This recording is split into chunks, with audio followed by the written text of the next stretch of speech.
बातमी आहे नवी मुंबईमधून। नवी मुंबईतील घणसोली रेल्वे स्टेशनवरील लैंगिक अत्याचार प्रकरणी अत्याचार झालेल्या तरुणीच्या मदतीने पोलिसांनी आरोपीचं रेखाचित्र तयार केलं आहे। रेखाचित्राच्या मदतीने आता फरार झालेला आरोपी ताब्यात आहे। कोपरखैरणे इथून आरोपीच्या मुसक्या आवळण्यात पोलिसांना यश आले। आरोपीला 7 दिवसांची न्यायालयीन कोठडी सुनावण्यात आली आहे।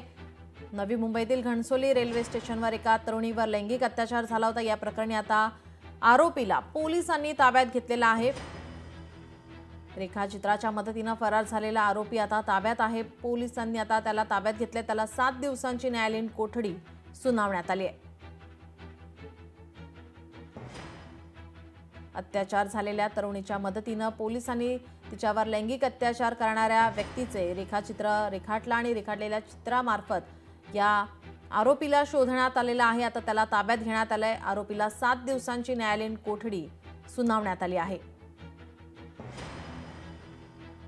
पोलीस आता आरोपीबाबत अधिक तपास करतायत। नवी मुंबईमधील ही घटना आहे। नवी मुंबईमध्ये एका तरुणीवरती अत्याचार झाला होता।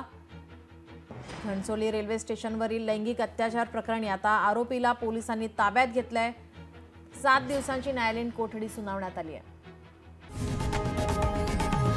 लोकशाही मराठी ऐका, पहा, जागरूक रहा।